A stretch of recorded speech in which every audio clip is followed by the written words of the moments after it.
ये मानव शरीर का कोई भरोसा नहीं, ये कब हमारे से छूट जा।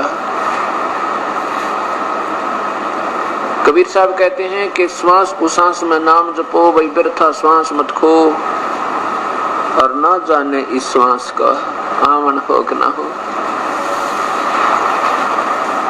और फिर बताते हैं कि वह पृथ्वी पति चकवे गए जिनके चक्कर चलंत, ये रावण श्रीखे कौन गिने ऐसे गए अनंत। इसी जमीन के ऊपर जिन पर आज हम अपना कब्जा किए बैठे हैं, जिसको हम अपनी मलकियत मानते हैं, अपनी संपत्ति मानते हैं, इनके ऊपर अरबों और खरबों व्यक्ति ऐसे ही अपनी संपत्ति समझते रहे, लेकिन वो इनकी थी नहीं। वो चले गए, संपत्ति ज्यों की त्यों यही है। इस बारे में परमात्मा कहते हैं कि काया तेरी है नहीं, ये माया कहां से हो। नादान, जब तेरा शरीर अपना नहीं है तो संपत्ति तेरी कैसे मान लिया आपने, ये भी जाना है तेरे हाथ से छूट जाएगा। काया तेरी है नहीं, ये माया कहां से हो। चरण कमल में ध्यान रखो, इन दोनों को खो। खो का मतलब ये है कि इन दोनों को भूल जा, कि ना तो शरीर तेरा है, ना ही तेरी संपत्ति और संतान है। जिस दिन ये प्राणी यहाँ से निकल जाएगा, इस शरीर को त्याग कर, ना संपत्ति साथ चले, ना परिवार साथ चले। इस दृष्टिकोण से सोचता हुआ कि ये संसार मिथ्या है और ये संपत्ति और संतान तेरी नहीं है, लेकिन ये भी नहीं है कि इनसे नफरत हो जावे या रुचि ना रहे, ऐसा नहीं है। हमारा जो प्रारब्ध है, संस्कार है, उसको हम पूरा करेंगे और साथ में परमात्मा के नाम को, परमात्मा के ध्यान को, परमात्मा की सेवा को सर्वप्रथम रखते हुए हम सब काम करते रहेंगे। अगर हम ऐसा करेंगे तो नहीं करेंगे तो भी हमारे संस्कार अधूरे रह जाएंगे, क्योंकि वो फिर लेन देन बचा रहेगा आपका, वो फिर संस्कार अपने बाद में भोगने पड़ेंगे। इसलिए हमने अपने बच्चों को भी परवरिश करनी है और समाज के अंदर एक अच्छे भक्त और नागरिक बनकर रहना है। बीड़ी शराब मांस तंबाकू कोई अमल नहीं करना, किसी की आत्मा दुखी नहीं करे। चाहे एक समय रोटी ना प्राप्त हो कोई बात नहीं, पर किसी की आत्मा दुखा के और 2 नंबर का काम करके या कोई रिश्वत लेकर अपना पेट पोषण नहीं करे, परिवार पोषण नहीं करे, ये एक अच्छे नागरिक के गुण होते। फिर उनके निकट परमात्मा स्वयं होते। हमने अपने एक शुद्ध आचरण करके समाज में ये भी दिखाना है कि भक्त किसे कहते हैं। यदि हमारे कर्मों में, हमारे कर्तव्यों में आम नागरिक जैसी ही भनक आती रही, ऐसी झलक आती रही, तो फिर भक्ति और भगत और अभगत में, यानी संत और असंत में फिर अंतर क्या रहा। आपस में प्यार तो रहे, किसी प्रकार भी अपनी आपस में, जैसे परिवार के अंदर जो बड़े भी होते हैं छोटे भी होते हैं, उन सब का सहयोग लेकर चले। कबीर साहब कहते हैं, एक ने कही दूसरे ने मानी, और कह कबीर दोनों ज्ञानी। एक कोई कहते भी ये काम ऐसा करते हैं परिवार का सदस्य, दूसरा कहे कोई बात ना ऐसे कर लेंगे, और फिर प्रेम से समझावे थोड़ी देर बाद कि इसको ऐसा कर लें तो ठीक नहीं रहे, और उसी समय उसके साथ उठ पटांग कहते नहीं ऐसा नहीं ऐसे करेंगे, तो वो खींचातानी बन जाती है, वो अशांति का मूल कारण बन जाती है। इसलिए हमने अपने समाज में भी प्यार से रहना। जैसे आपको कोई गाली दे देता है, कोई बात नहीं, आपके अंदर उतनी ही वापस गाली देने की फिर अंदर से कसक होती है, तो फिर तो भी आप भक्त नहीं बने, अभी आप में साधुता आई नहीं है। कबीर साहब कहते हैं, आवत गाली एक है उल्टा हो अनेक, और कह कबीर मत उल्टियो व रह जाए एक की एक। एक ने गुस्से में आके, क्रोध में आके, किसी के कहन सुनते या मिसअंडरस्टैंडिंग तक, किसी की गलत धारणा से आपको कुछ उठपटांग कह भी दिया, तो आप उसका तुरंत प्रतिफल में बदला मत दो, उसका तुरंत जवाब मत दो।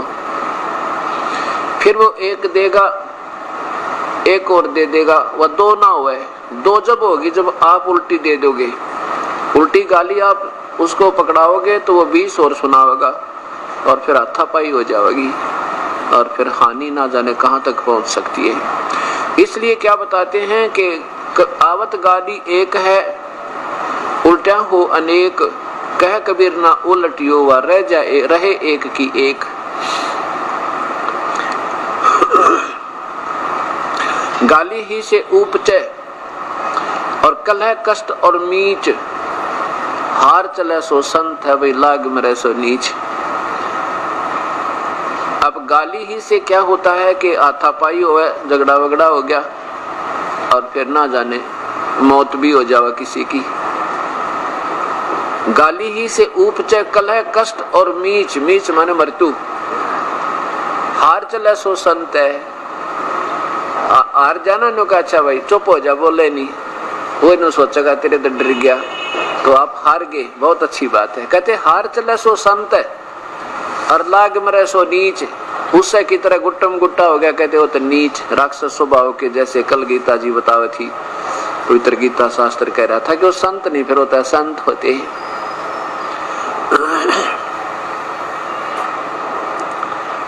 अब हमने अपने संस्कारों को भी पूरा करना है, साथ में अपने अंदर बहुत ज्यादा सुधार लाना है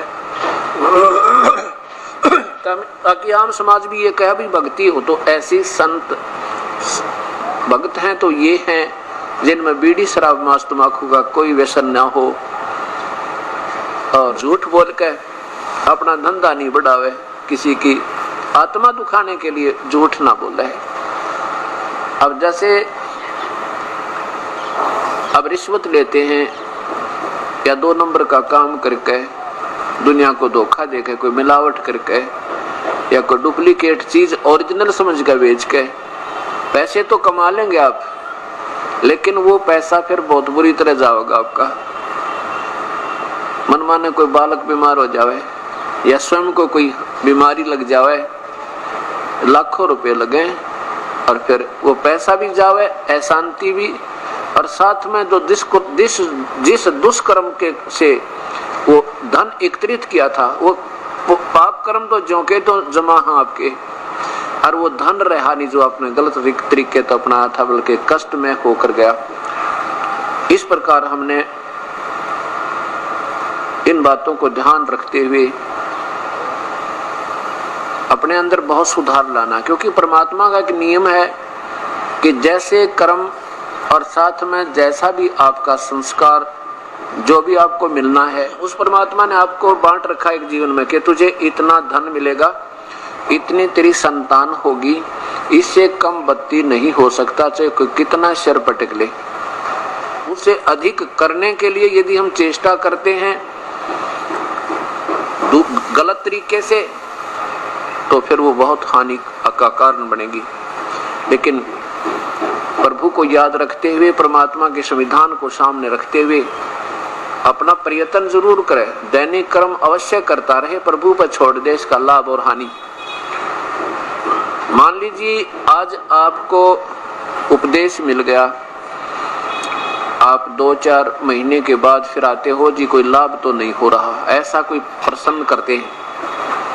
आप लोग लाभ किसको मानते हैं कि धन घना आ जावे, रोजाना घनी कमाई होए, पैसे घने आ जावे तो आप लाभ मानते हो। वैसे तो भक्ति मार्ग में जब आप सही मैच्योर हो जाओगे ना, जैसे कल बताया था, वो किसान की तरह ज्ञान योग युक्त हो जाओगे, फिर ये चीज कौन चाहो तुम धन घना आ गया थोड़ा, फिर तो नो सोचोगे आज सिमरन कम होया या ज्यादा, आज मेरा भक्ति का वो क्यों एक अंग रह गया जो मैं नहीं कर पाया, ये दुख होने लग जाएगा आपको। फिर भी ये परमात्मा वो पूर्ण ब्रह्म है, परमेश्वर पूर्ण ब्रह्म, कबीर साहब सतपुरुष, ये वो शक्ति है कि हमारे भाग्य से ज्यादा भी दे देगा और अच्छे तरीके से दे देगा। आपने 2 नंबर का काम करना भी नहीं पड़ेगा। विश्वास रखना अपने मालिक पे। अब जैसे आपने 4-5 महीने पीछे बताया, दास गुरुजी क्या को आके कहने लगे जी कोई लाभ तो ना होया। और पहले क्या होता था, पहले बताते थे जी बहुत नुकसान हो चुका है, हमने ये भी नुकसान हो गया, पशु भी बिगड़ गए, व्यापार भी कति चौपट हो गया, एक बालक बीमार हुआ था उसका कम से कम भी 1.5 लाख रुपया लग गया। अब ये सोचना कि आपको मान लीजिए व्यापार में या आपके घर में पैसा घना नहीं आ रहा है और वो फिर व्यर्थ भी नहीं जा रहा है, बीमार नहीं होता कोई, वो पशु बिगड़ने बंद हो गए, आनी बंद हो जाएगी, लाभ से थोड़ा ही हो जाइए, वो आपका घना है।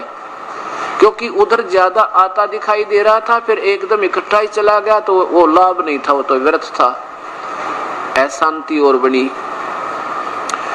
अब ये परमात्मा वो है, विश्वास रखना। कह कबीर सुनो विषादो, मैं तो हूँ विश्वास में।